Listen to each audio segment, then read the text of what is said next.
let's start with the TV debate last night. Marine Le Pen essentially needed a knockout blow, but looking at the public reaction, that wasn't the case.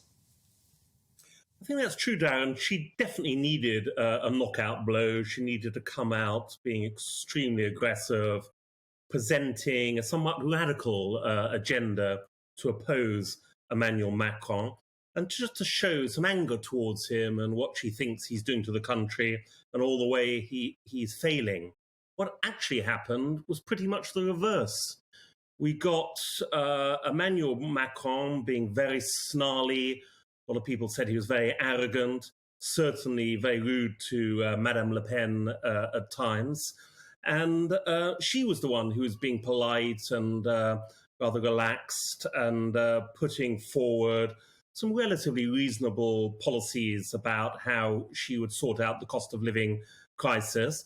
But what Macron did was attack her on big issues like Russia. The Le Pen party, the National Rally, couldn't borrow any money in France. The French banks wouldn't support them. So they had to go cap in hand to Moscow. This was, of course, long before the Ukraine war started, but they're still paying back this money. And what he was arguing was that Marine Le Pen still takes orders, if you like, from Vladimir Putin, still does what he wants. And he said that in 2017, this is Emmanuel Macron, when he last went head-to-head with Marine Le Pen, he was destabilized by lots of bots and the like from Russia, lots of cyber crimes performed against him. So lots of conspiracy theories, lots of attacks, and they were coming from the incumbent president and not from the would-be president. In saying that, it seems to have been a deliberate strategy of Le Pen, hasn't it, to be polite and smiling. She's been having selfies with almost anyone who will have one. But it's a strategy that seems to have worked to a large degree, the kind of detoxification, if you like.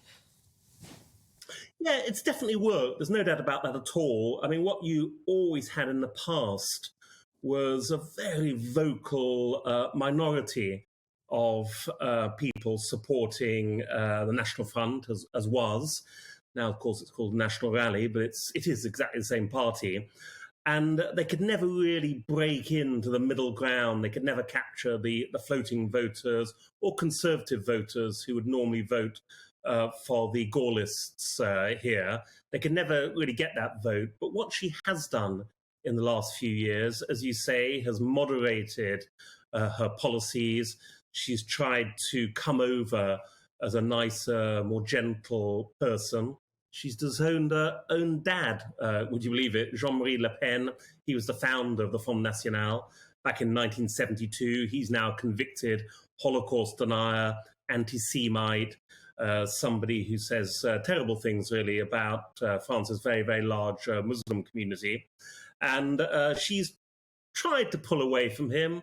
I think a lot of that's a little bit of showmanship. She has indicated that if she does make the Élysée Palace on Sunday, the father will actually attend at the Élysée. He's 94 now, so I presume the idea is that she would forgive and forget his excesses of the past. But no, she's certainly moderated the party. That's the reason she's in the position she is today. There are lots of people voting for her.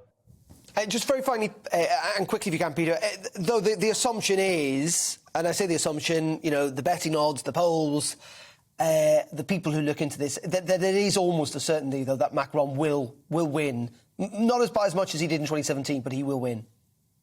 Looks like it, Darren. Yeah, it won't be as much as the 66% he got in 2017, but the polls point to a win, a comfortable win. There's a poll this morning straight after the last night. Yeah, looks like a win. And I should know this, and it happens immediately, does it? That it's not like the United States where there's a transition period. Yeah. They get turfed out immediately. What happens is there's exit polls, and the exit polls are so good. Obviously, it's a much smaller country than the USA. The exit polls can be handled very, very well. We'll get the results 7 o'clock British time on Sunday, 8 o'clock French time, and we'll know for certain who's going to be president of France for the next 5 years by that time. Fascinating stuff. I will be there in Paris on Sunday night and with you indeed for our programme on Monday, live from the French capital. Welcome to the GB News YouTube channel. You can watch us live 24 hours a day, catch up on your favourite shows and join in the conversation in the comments below. Don't forget to subscribe and you'll never miss any of our exclusive content.